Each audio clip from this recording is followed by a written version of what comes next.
there in feet of snow, damn near naked. And they fucking survived. These people lived, man. All of this is about perseverance. Hello, thank you for joining us. I'm Donovan from Salted Streets, and this is the review preview for the month of March. This month's book, the March book, is The Indifferent Stars Above by Daniel James Brown, and this will be our review book for today. And the preview will be for Rubicon by Tom Holland, The Last Years of the Roman Republic. Just want to make sure I had that right. So we will just go ahead and dive right in. We're going to start with The Indifferent Stars Above, obviously with our preview here. This book is incredible. I read it twice. I let it slip, and then, not the book, but I let it slip that I had finished the book already, and tried to cover it up silly, stupidly, not seriously. But either way, I read this book twice. It was that good. So I have mostly some readings from the end. I know last time I didn't do too many readings from the Enemy Park book. This one this is all about the story. This one is all about this story here. And so I have some good readings from the end. We'll go over a little bit kind of the rough story. We talked about Daniel James Brown in the preview last month. So if you want to know a little bit more about him, then you can go back and listen to that. He's a very successful author. He has written several books. I was going to see about interviewing. I might still see about interviewing. But when I found out that he's all in the New York Times, I was like, maybe. But we'll see what's up. Anyway, this book is incredible. So we talked about it already. I didn't know that much about the Donner Party when we started this, so we've learned a lot already just in the first few pages. It follows Sarah Graves very closely, but tells the story of the Donner Party at large. And Sarah Graves was a young girl that left with her family from Illinois, and the Graves family, and eventually they met up with several other families, including the Donners, obviously, the Donners, the Reeds, and a couple other families, and they moved together in a small party on the Oregon-California Trail to eventually end up in California. On the way there, they decided to take a route called the Hastings Cut Off. It was something that a few of the members of the Donner Party had read about prior to leaving on this expedition. And even though I think my first reading here is actually about a man named James Kleinman, who I've talked about before, I believe, in the very first live stream. And James Kleinman actually traveled with Lansford Hastings. Hastings was a man who wrote the book that was something to the effect of like the guide to the Oregon Trail. It's everything you need to know to get here from there, or to get from here to there, and it will tell you the routes and all the best things, what you need, and all the stuff. So there are portions in here, when they're getting ready to leave, and they're in the last town of St. Joe, I believe that it was called, of all the list of stuff they needed, and provisions, and pounds of this, and blah, blah, blah, blah. So Lansford Hastings had not even taken what was called the Hastings Cut Off when he had read about it in his book. He did not know what the trail actually looked like. So it was only after the release of the books, I think maybe 2 years after the release of the book, that he actually went and hiked it himself with James Kleinman. And I spoke about James Kleinman before. He's a very interesting man, yeah. And so James Kleinman went on this trail with Lansford Hastings. They went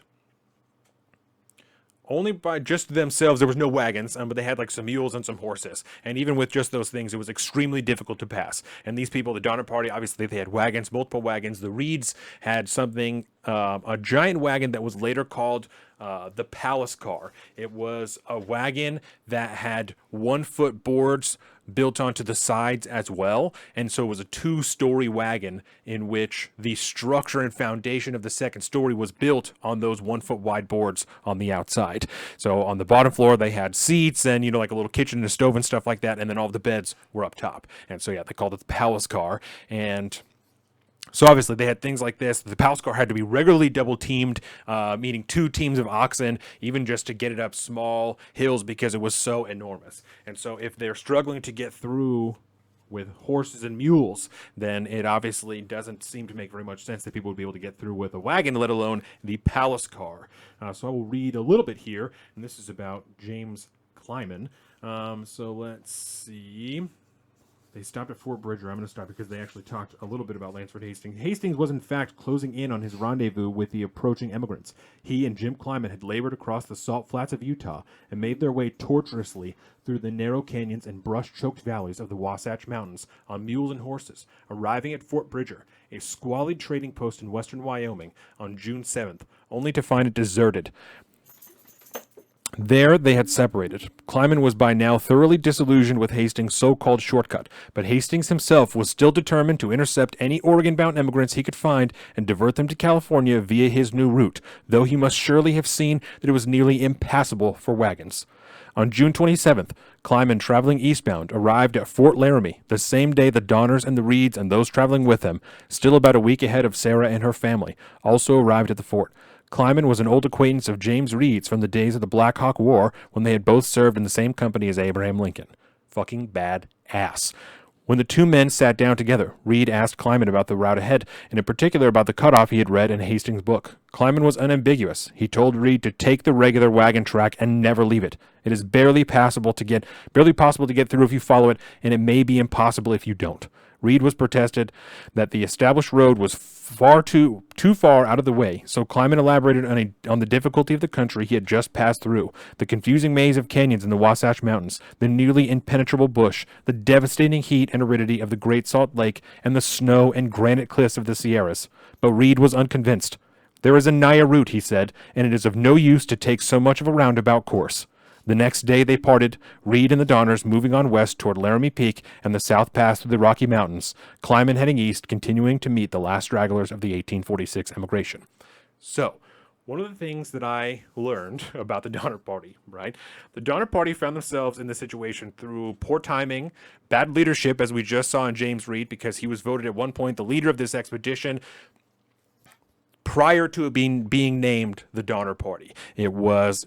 I don't think it was ever called the Reed Party, but he was the head of that party. And so obviously through poor leadership, bad luck, and deception, Lansford Hastings lied the entire time. So he told them about this route. James Kleinman, even though tried to tell them, don't fucking go down this road. You are going to make a horrible mistake if you go this way. James Reed, being the horrible, arrogant leader that he was, decided they were going to go that way anyway. So... that is when some of the worst luck started. It was after that they went on the Great Salt Lakes, right? They had to go across the Great Salt Desert. Lansford Hastings was traveling this route in front of them and was leaving notes for them along the way. And I believe they actually ran into a person who was carrying an open letter from Lansford Hastings before they reached the Great Salt Flats. And the letter said, it's going to take you 2 days and 2 nights. So make sure that you have 2 days and 2 nights of water, and then you'll be fine. It ends up taking them 4 days to get across the Great Salt Flats. And when they get there, some of the first water they find is like alkaline. They can't drink it. It's fucking disgusting. Yeah, it's horrible. So totally lied to them again. And this is when... this reading is from when they're in the desert. This is from page 100, actually. And to James Reed, when they're in the desert, he tries to go forward. He takes his horse. He rides forward to try and find some water. Eventually finds a spring and starts to head back to grab his family to take them there. And he tells all of his teamsters, hey, drive all of the oxen up this way, but don't let them go crazy when they smell the water because they're going to try and bolt. Just make sure you keep them all together. So... by the time that his teamsters get there, they've lost literally all of his cattle. There are no more oxen. There are no more anything. Yeah, it's really bad. So after that, they obviously can't take their wagons anywhere. So their wagons are stuck. They have to walk. So James Reed, his wife Margaret Reed, and their 4 children and their dogs start off in the desert in the middle of the night to try and find the Donner Party, the Donner's wagons. During the night, a bitterly cold wind came up and the salt dust began to fly again. Finally, the Reeds stopped and set their children down on a blanket and piled more blankets and shawls on top of them. When the children still complained about the cold, their parents arranged all 5 of the family dogs, Tyler, Barney, Trailer, Tracker, and Cash, on top of the blankets. Then the elder Reed sat down on the windward side of the children and waited. At dawn, they saw that they were not far from Jacob Donner's wagon. Elizabeth Donner took Margaret Reed and her children into the wagon and tried to warm them up. James Reed pushed ahead, leaving his family behind for a second time, heading back to the springs in search of help. Later that day, Jacob Donner and William Eddy returned and finally brought the remainder of the women and children, still stranded on the salt flats, safely into the springs below Pilot Peak. What the fuck? So, James Reed was a terrible leader and a super arrogant person. People did not like him. He was very rich. There was an air about him that people just did not like. And eventually, he gets into an altercation very shortly after this, actually. He gets into an altercation with a man that he ends up killing. And so I'm going to go ahead and find this. So he ends up stabbing this guy and gets executed from the party. They make him leave. They turn him to the desert with no food, no water, no guns, no anything. So all he gets to do is take his best horse and leave. And later that night, one of his daughters and one of the other guys goes out to try and find him, and they give him some crackers and a pistol and a rifle and some ammunition. And so he ends up, fucked up as it is, James Reed makes it to California before everybody else. He makes it to California. He's barely alive. Spoilers, he makes it to California. Without his family, he's barely alive. And he makes it to Sutter's Fort, in which he enlists in the military and helps fight the Mexicans in California. He helps take California for America. Yes. Right? So he fights in this war, and then eventually he strikes a deal with John Sutter, and he's like about to get some land, and he's established himself, he's wheeling and dealing, and then someone makes it across the mountain, and then like, holy shit, your family is alive. And so then, because he assumes that they're dead, he's waiting for them to get there. So he finds out that they're alive, and he's the one that organizes the first search party to go out there, or he organized the second search party. He found out about it after he got back, after the first group had already left. After they make it through the Great Salt Flats, eventually they make it to the Sierra Nevadas, right? And when they get there, because they left 3 weeks later than they should have, and they've had all these delays, and when they were going through the Wasatch Mountains, they were having to cut new road a vast majority of the time, and so sometimes they're only traveling 1, 2, or 3 miles in an entire day because they're having to cut down just trees and trees and trees. So after they make it to Truckee Lake, they find out it's too late. There's already snow up on the peaks. They're not going to be able to make it over the pass. They try multiple times, and eventually the snow is too thick, and they have to go back down to Truckee Lake, and they have to start building camps. And so that's what we have here, is just a little bit of information about the camps that they were building. With the relentless snowfall weighing down the canvas covers on the wagons of the lake, the first priority for everyone was to find or make some kind of substantial, semi-permanent shelter. Patrick and Margaret Breen had already taken possession of the primitive cabin that Moses Schellenberger and his companions had built in 1844, about a quarter mile east of the lake. 12 by 14 feet with a dirt floor, it was rudely constructed of poles cut from pine saplings. A single opening served as both the door and the window. At one end stood a simple chimney that let escape the smoke from an open hearth fire. Patrick Breen was not a robust man, but all he and his sons needed to do to make the cabin reasonably habitable was to stretch some canvas and hides over the roof and cover it with pine boughs. When this was done, all 9 of the Breens, their friend and the former neighbor Patrick Dolan, and the Mexican drover Antonio moved into the 168 square foot living space. Louis Kessberg, hobbled by his injury, could do no better than to build a simple lean-to of poles and pine branches out of the side of the Breen's cabin. And into this, he, Philippine, his wife, and their 2 young children crawled, along with their 2 other German members of their party, Augustus Spitzer and Charles Berger. 6 of these people, 4 adults and 2 children, in a fucking lean-to on the side of a cabin in the middle of the worst winter that is on record in the Sierra Nevadas. And some of them fucking lived. Some of these people lived. We're going to talk about Louis Kessberg later because he is a fucking psychopath. So we're going to talk about him. But the theme of this book that we're going to get to is perseverance, right? The idea that anybody could begin this winter in a lean-to and make it through to be saved in the end by some of those recovery parties is almost incomprehensible. I don't know how you do it. I don't know how you do it. Through so much of this book, I don't understand. I don't know how you will yourself to continue to live to this point. I have never been in a situation where my life has been in danger like these people. So I've never had to face that, right? But we'll read another section later about that I also read in live stream last week about perseverance and the choice to live or the choice to die. And all of these people chose to live. Like almost all of them. There are very few that just sat down and just died. Charles Stanton, after 3 journeys across and all this regular trip on top of it, because Charles Stanton had left Truckee Lake before everybody else, and he had gone to Sutter's Fort to gain provisions and come back and helped, and then he made a second trek with a forlorn hope later. Only then did he give up and die. That's a crazy fucking life. That's a lot to deal with. That's a lot to live through to then decide that you're going to die. It's too much. So we'll continue on with this. About 150 yards to the southwest of the Breen's cabin, near the stream that drained the lake, William Eddy and William Foster found a large boulder, nearly the size of a cabin itself. One side of the boulder was flat and nearly vertical. The men set about gathering materials to build a cabin up against the boulder. The cabin was rectangular, flat-topped, dirt-floored, about 18 by 25 feet, 8 or 9 feet tall, built of unpeeled pine logs. The boulder at one end provided a natural hearth and chimney as smoke could rise through a narrow gap between the cabin's roof and the face of the boulder. Into this one structure moved all 6 of the Murphys, all 3 of the Fosters, all 3 of the Pikes, all 4 of the Eddies. 16 people sharing 450 square feet. 450.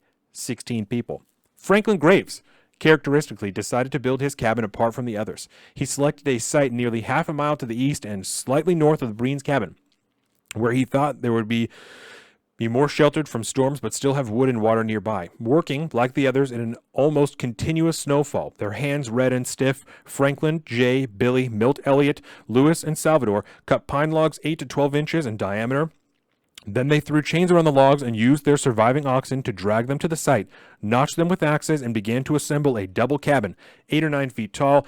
Each of the 2 interior chambers measured about 16 by 16 feet with a chinked log wall between them. Each had its own fireplace like the cabins closer to the lake. This one had a flat roof of poles covered at first by canvas, then pine boughs. When William Eddy had finished working on the Murphy's cabin, he also helped Franklin complete a double cabin. The chamber on one side was for use of the Graves family, along with Amanda McCutcheon and her infant child, Harriet. The chamber on the one side was, I believe the McCutcheon is the man that James Reed killed. There was a dispute over moving oxen. Some teams got tangled together, and McCutcheon, I believe, was hitting James Reed on the head with his bullwhip. James Reed took his knife out, stabbed the guy right under his collarbone. He fucking stumbled like 5 feet and just fell and died. So, McCutcheon is left with just her infant child by herself. And I talked in, I think, the first live stream about like the fate of women whose husbands died. And I believe that's why I brought that up.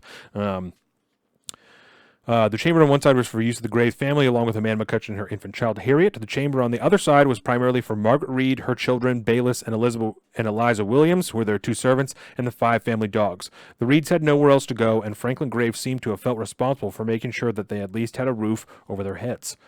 The bachelor Charles Stanton, John Denton, and Milt Elliott would also have to squeeze in with the Reeds, as would the 2 Miwoks, Lewis and Salvador, though all these people at various times would also bunk with the Graves family. Yes. So those are the conditions these people are going to make it through, because this is in the beginning of winter and they don't get saved till after Christmas. It's January. Yes, I'm telling you, they spend all winter there. It's dark. Okay, so we'll hit another few notes on this, and then I have some notes. Well, I really want to talk about Louis Kessberg. Okay, in the Murphy cabin, let's see, this is during Christmas feast, so things are starting to get pretty dark, right? Actually, let's hit this first. This is important. Okay, so things start to get pretty dark, right? Obviously, because people start to get eaten. There are some people in this book that don't end up eating anybody. Margaret Reed and her family, she keeps all 4... Let's take a second here. Margaret Reed, after James Reed left, kept all 4 of her children alive, and they didn't eat any people. For this time, that's huge. You know, most of the people that left in the Forlorn Hope and were left at the camps ended up eating somebody in some fashion. Margaret Reed kept all 4 of her children alive, and they did not consume another human being. That is huge. So let's see here. At the lake camp on the opposite, but they had to do some real dark shit outside of that, right? They're eating buffalo robes. They're pulling down the hides from other people's, from their dead oxen. When they've eaten all the meat, they're just taking the hides. They're pulling the canvas and the hides from the top of their shelters, or people's shelters who have died already, from the top of their anything. Yeah, they're, like I said, they're fucking buffalo robes and their shoes. They're cutting up, they're boiling, they're eating them. At the lake camp on the opposite side of the log partition, separated the Graves side of the cabin from the Reed side, Margaret Reed, to a lesser extent Elizabeth Graves, were engaged in preserving the lives of their children. To stretch the little beef they had to make it last as long as possible, the 2 mothers had begun to cut strips from the hides of the oxen that had been slaughtered. They held the strips over an open flame, singeing off all the hair, then boiled them until the collagen separated from the hides and formed a thick, unpalatable, but reasonably nutritious glue. This glue they rationed out to their children, who gagged it down unhappily. They're eating fucking glue. They are eating glue to survive. They are eating glue to survive. Okay, this guy's eating people. Dolan himself. This is it. This is it. Okay. So the Forlorn Hope is a small group of people. I believe there's 15 people who Franklin Graves, Sarah Graves, Jay Fosdick, William Eddy, Charles Stanton, a couple other people, some women, one or two kids who thought they could make it, plus the Miawaks, Lewis and Salvador. They had a couple of what they call mules, right? So Franklin Graves takes the old ox bows from the dead oxen and he makes snowshoes out of them. He trims them down, what they call that, down the grain, and he makes some snowshoes for most of the people that are there, and they go out to try and get there. They think that it's going to be like 6 days. So they bring 6 days of provisions, but that's 6 days like as the crow flies. It's actually almost twice as far as they think it is. And so it's also extremely treacherous terrain. They have no idea. It's absolutely tragic. So they run out of food way before they get there, way before. So they're starving. We're at this point now where they're going to have to try and, make up some decisions. At some point that afternoon, they stopped to rest. They sat in the snow, leaning against trees, studying one another's face for signs of hope, but finding only despair. They began to ask one question: what will we do? What can we do? The questions and the answer that many of them had likely already begun to contemplate hung darkly in the air for a long while. Finally, Patrick Dolan, the merry Irishman who had sacrificed all his beef for the women and children back at the lake camp, gave terrible weight and form to it. The men must cast lots, he said, to see which among them would die to provide flesh for the others. It was an appalling solution, and in some ways a surprisingly premature one. Though they had been on scant rations for a week, they had been entirely out of food for only hours. Most, if not at all, of them were to a greater or lesser extent Christians. Dolan himself, an Irishman, was likely Catholic, and even without religious considerations, the moral imperatives against taking another life, let alone the almost universal taboo against consuming the victim's flesh, were powerful inducements to continue suffering rather than to take a step. And yet they sat in the snow and discussed it, and the proposition began to make headway. William Foster would have none of it, but Dolan, William Foster, who ends up fucking saying they should hunt down Lewis and Salvador to eat them. What a piece of shit. What a piece of shit. William Foster would have none of it, but Dolan and the other men persisted and finally carried the day. They tore up strips of paper, and the men somberly took turns drawing them. Sarah and Marianne had to sit and watch with dread as Franklin's their dad, and Jay, who was Sarah's husband, took their turns. Sarah Foster did the same as her husband took his chance, but it was Patrick Dolan himself who drew the fatal strip. Dolan didn't have long to react. The men gathered around him and studied him. They looked at one another in the eyes and realized that none of them was willing to put the flintlock rifle to the young man's head and pull the trigger. Dire though their straits were, murder was still murder, and for now at least, a gnawing stomach could not supersede the moral codes, nor simple human compassion. William Eddy pointed out that one or another of them was bound to die pretty soon anyway, and they could then decide whether or not to consume the body. They pushed on and made 8 miles that day, camping somewhere in the northern flanks of the canyon of the Americas River in North Fork. They were utterly exhausted. They had not eaten in 48 hours now, and they were burning calories as if they were competing in an Olympic biathlon competition, and all the while they were sliding deeper into topographical funnel. From the time they had departed St. Joe and they arrived at the Truckee Lake, Sarah and her companions had had one principal aid to navigation: the tracks and ruts left by the wagons that had preceded them in the west that summer. But once the snows of Lake October covered the tracks leading over the Sierra Nevada, they had in a sense been blinded. In an age when maps of the west consisted of little more than pencil sketches drawn from the recollections of trappers and explorers, this is not what I want. This is too much. Now I want to hear a part about when he dies. So did Patrick Dolan. Patrick Dolan, Murphy, permanently deranged. Okay, so eventually they have to camp, right? So after that they camp, it continued to grow colder. Lying in the snow under wet blankets. Let me give this a little bit more preface. So after that, they cover several miles that day. They decide they're not going to eat anybody left, but eventually night falls. They have to take a nap for a while. So people start to go crazy. They're screaming. It's not good. It continues to grow colder. Lying in the snow under wet blankets, shuddering convulsively with the cold, men and women alike began to cry out in anguish. To no one in particular or to God, begging for deliverance, for food, for warmth. Harriet Pike found a small patch of her cloak that was still dry inside, between the shoulders, and pulled out bits of raw cotton batting.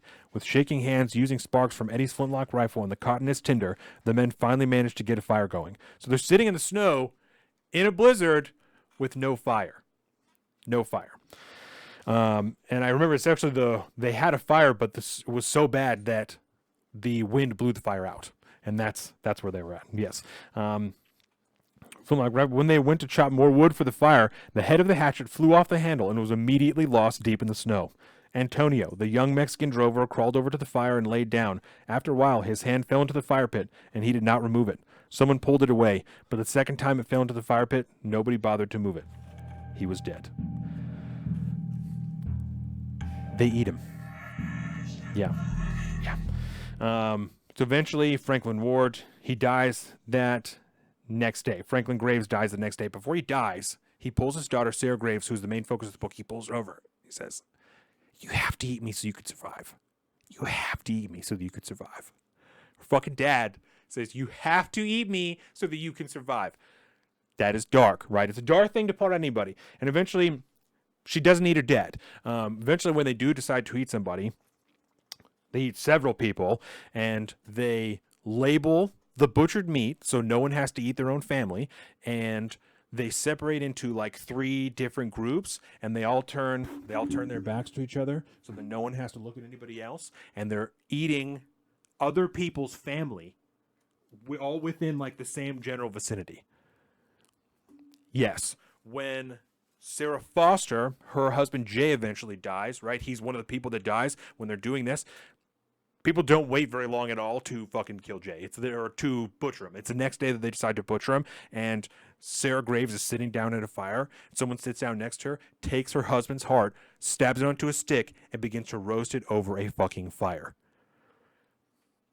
My G, what? It's too much. I don't know that I could live with that. Even being in such a dire circumstance, I don't know how comfortable I would be knowing that person afterwards, knowing that they had eaten my husband's heart as they sat next to me. Even if it was to preserve their life. I just don't know. So, these pink ones I have here are about Reason Penelope Tucker. Jesus Christ. Reason Penelope Tucker, right? These pink ones that I have here. Reason Penelope Tucker. I'm going to read this portion about him again because I dream to be remembered and described in the way that Daniel James Brown describes Reason Penelope Tucker. He is a fucking incredible person. From what I know, I'm sure he's a piece of shit somewhere in some type of way. This book, Reason Penelope Tucker, is the absolute man. Not only does he have a fantastic name, right? We will read a small portion about him, but he also makes not one, but 2 separate trips to Truckee Lake to save people who are not his family. He has no tie to them other than he knew them and left with them from St. Joe. That's the only tie he has to them. He makes 2 separate trips into the mountain to save members of the Donner Party. That is incredible. That is incredible. He not only, right, and we'll get to this, some people on one of his expeditions are deterred by how terrible it is. It's too hard. They can't make it. They had the heart to try and go, but the pathway is too rough. He offers to pay them $5 a man out of his own pocket for them to go and just continue the job that they signed up for. Out of his own goddamn pocket. $5 in 1840 is a shitload of money. We did the conversion of whatever it was in the first, so I don't think the inflation calculator goes back to 1840 because the currency wasn't standardized enough yet. So you can't do a proper inflation calculator. It goes to whatever the first year was, which was like 1890 something, But it's still paying people money out of his own pocket for them to continue to do a job that he is willing to do himself for free twice, right? So it was at Johnson's Ranch that late in the afternoon of January, 15-year-old Harriet Ritchie saw 2 figures coming slowly down the flood-swollen Bear River, approaching her family's cabin. She studied the men approaching her. One was an Indian, and he was holding up the others, a white man, a gaunt figure with rags hanging from his shoulders. The white man's feet were bloody. His eyes were sunken into his pale, bearded face. He was bent over as if by great age. He stank of sweat and blood. When he got to the door, he peered up into Harriet's face and whispered, "Bread." She burst into tears. Matthew Ritchie and his wife, Caroline, ushered William Eddy into the cabin and laid him out on a bed. Eddy croaked out that he was of the Donner Party, and there were 6 more like him, dying or dead, some miles back up the trail. Caroline Ritchie brought him some food, and as she spooned it into his mouth, she too began to sob. I can't imagine what these people looked like. They are described a few different times in this, and I'll read another piece, but Daniel James Brown speaks a few different times about the way that they looked, right? About just their mere presentation of their clothing, right? So he had rags hanging from his shoulders. There was a point where they're crossing and they're trying to climb this mountain that they're climbing through bushes, and their clothes are literally being torn off of their bodies while they are just trying to just go through the snow. They are in feet of snow, damn near naked. And they fucking survived. These people lived, man. All of this is about perseverance. All of this book and life itself is about perseverance. Because as we sit here, I don't know, I respect you to the end. I don't think fucking either of us could make through the situation. But if we were in it, if you persevere until the end, you will survive. It's too much. Harry ran from cabin to cabin, informing the other families. 19-year-old William Dill Ritchie helped his father to rustle up some supplies. Men and women came running, converging on the Ritchie cabin, carrying bread, coffee, tea, sugar, blankets, whatever they could think of. 5 men, Reason Tucker, John Howell, John Rhodes, Pierre Sicard, and the Maidu guide who had brought Eddie in, hastily gathered together all the goods they could carry, strapped them on their backs, set out on foot among the leafless oak trees, following the turgid river back into the hills. Let's get the fuck after it. What are we talking about? Okay.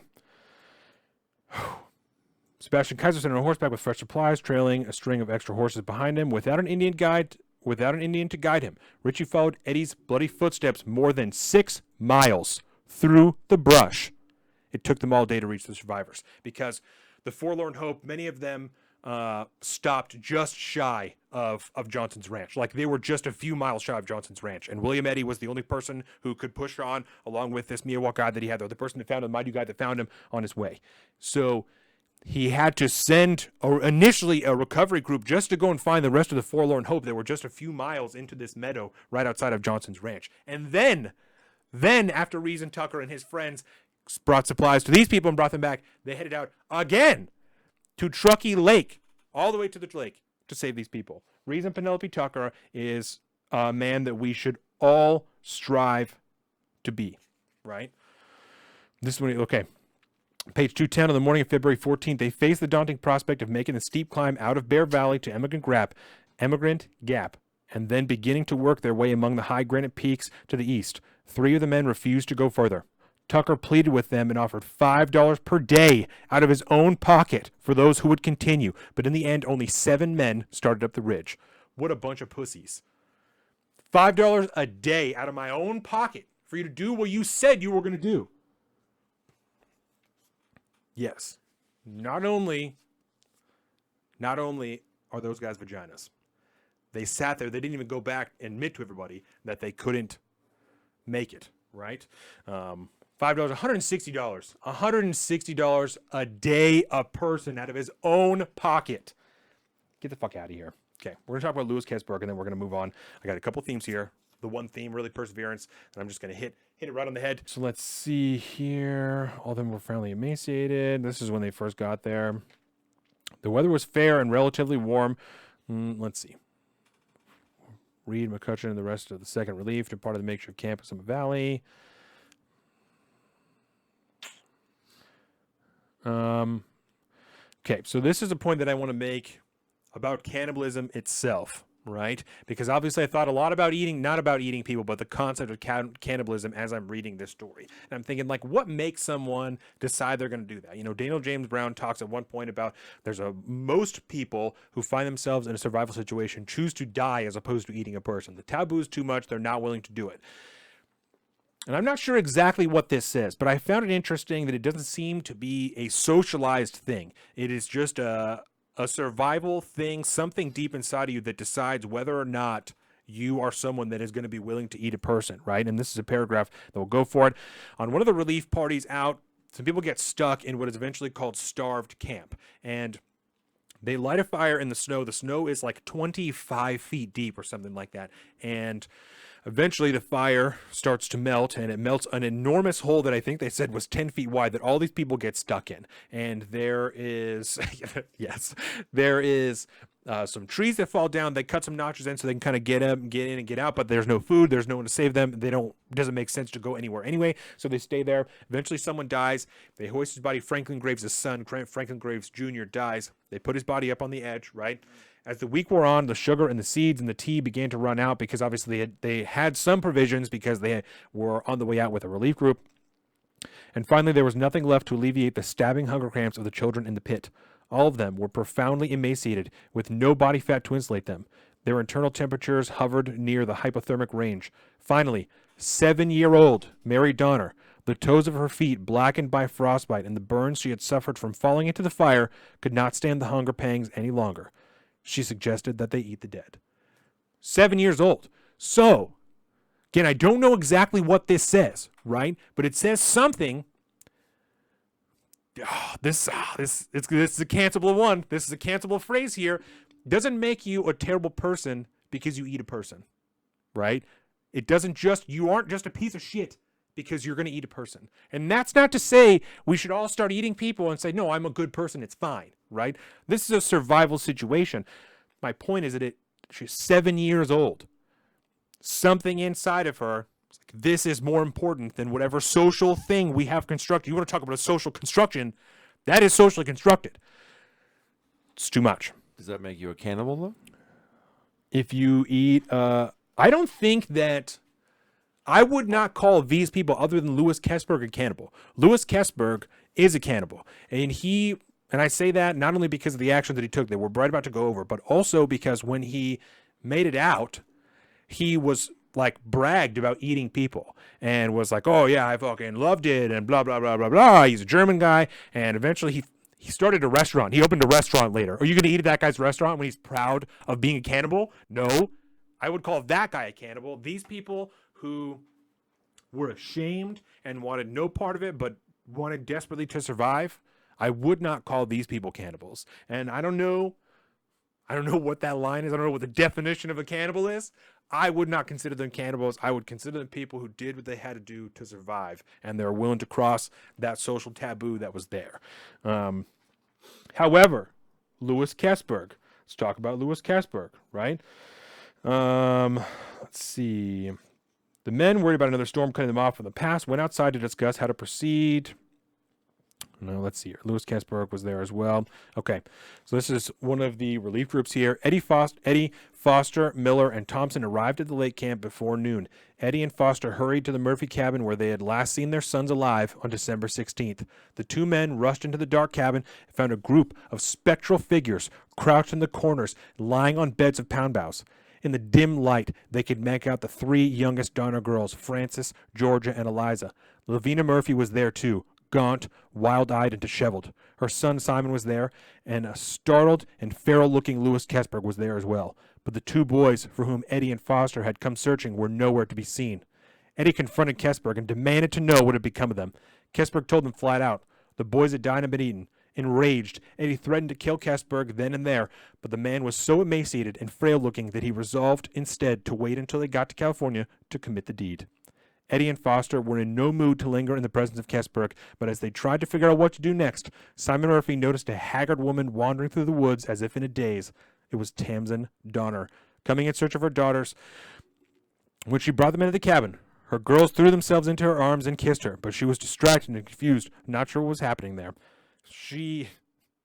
Tamsin Donner stayed with her husband, George Donner, because he was too sick to go anywhere, and she refused to leave without her husband. So even as the third relief group is going, she says, I'm not going. Take my children. That's what this third relief group is. And so they're there. She's crazy. She has no idea what's going on because she has not eaten anything. She's been walking around in the cold for hours trying to look for her daughters who are fucking in this cabin, right? She's a crazy person. Maybe not crazy. She's lost her mind, I think is probably a better way to put it. So she refuses to go. She stays with George Donner. Horrible decision. So let's see here. This is for the fourth relief party. Some people went back. They found out that they knew that there were coins there. They were going to be able to take some shit because there's only a couple of people left. So any goods that are left there, we can take those back with us to, help grease our pockets a little bit, or grease our pockets? And that's not the right. Grease our pockets? Line our pockets? Something? Line our pockets. So looking to line their pockets a little bit. So they're going to take some coins. They're going to take anything they can. And so they ransacked both Donner tents looking for the stash of gold and silver coins that George and Tamsin Donner were thought to have brought with them. Failing to find it, they began packing up the most valuable of other goods. Then they camped for the night. In the morning, Foster, Rhodes, and Sells returned to the lake camp trying to follow the mysterious tracks in the snow they had come across the day before. When they arrived at the cabins, they were astonished to find Louis Kesberg alive, lying among a heap of human remains next to a pan of brains and liver. The men demanded to know where Tamsin Donner was. She had been in good health when the Third Relief left the lake camp on March 13th. She was dead, Kesberg replied. Dead and eaten up. They asked where the Donner's money was. Kesberg said he knew nothing of any money, but the men tore open a bundle in the cabin and found silks and jewelry and a brace of George Donner's pistol. They searched Kesberg's person and found $225 in gold coins in his waistband. They took the money, then they began to threaten Kesberg, telling him he would hang for this in California, pressing him into a corner and demanding again to know everything, what had happened to Tamsin, how he had come to have so much gold, and what explained the tracks in the snow where the rest of the Donner's money was. Kesberg poured out his version of the events, that Tamsin had come to his door one cold night after George Donner had died and said that she was going over the mountains alone to see her children. She'd fallen into a creek on the way to the cabins and become chilled and died that night, Kesberg said, and he said that before she died, she told him where the money was hidden at Alder Creek and that he'd promised to get it and carry it to her children in California. It was he who had made the tracks after spending a night in the Donner's tent and retrieving the gold. He knew nothing about any more money than that, he said. Suspicious, disgusted, frustrated, the men left Kesberg alone and returned to Alder Creek, where Tucker found and a sailor named Ned Coffeemeyer had remained to pack up the Donner's goods. The following morning, all the men returned to Lake Camp carrying as much as they could of what they had salvaged there. By now, they were convinced that Kesberg had murdered Tamsin Donner for food and concealed the rest of their money. These dudes... We'll keep going. This time they were rougher with him. Fallon told someone to get a rope. He formed a noose and looped it around Kesberg's neck and threw him to the floor. Then he began to tighten the noose. Kesberg gasped and choked and finally cried out that he would show them where the money was if they only didn't murder him. Fallon loosened the rope, and after much delay, Kesberg led Tucker and Rhodes. Reason Penelope Tucker, fuck you, you're a piece of shit. I will murder you because I know that you murdered these people and tried to take their money because you are a piece of shit. Because Reason Penelope Tucker is the fucking man. The next morning, they returned with $273 in silver that Kesberg had buried near the tents. That afternoon, the party set out for a return trip to California. They had more goods than they could carry, so they moved ahead by relays, each man carrying a bundle forward, depositing it on the ground, then returning for another. Kesberg, still lame from his foot injury back at the plains, limped along behind them as best he could and arrived late in camp each night. Several days out, as he prepared to make cups of coffee, Kesberg noticed a bit of calico sticking out of the snow. Curious, he dug deeper and grabbed hold of something cold and solid. He tugged hard, and out of the icy tomb in which Reason Tucker had laid her 2 months before, he pulled the frozen, blue face of his daughter, Ada. That is what you get, you piece of shit. That is what you get. This was a long time ago, so there's only so much of a mic drop to happen, but this is what you get. So, hey guys, thank you for watching the review for the March book, The Indifferent Stars Above by Daniel James Brown. We had to cut this one short because I enjoyed that book so much that I went long and actually ran into the show, so we had to cut this one out. If you want to hear the preview for the April book, Rubicon, by Tom Holland, you can head over to our Instagram and you can see the preview there. I did a live stream for it because we went so long. Other than that, I want to thank you guys again for watching the preview. Check everything out there. The YouTube, obviously, youtube.com/saltofthestreets, instagram.com/saltofthestreets, facebook.com, saltofthestreets.com for all that information. Patreon, of course, here. Go there, subscribe, help us make more and better content. Other than that, I want to thank you guys very much. Have a fantastic weekend. Go check out the preview.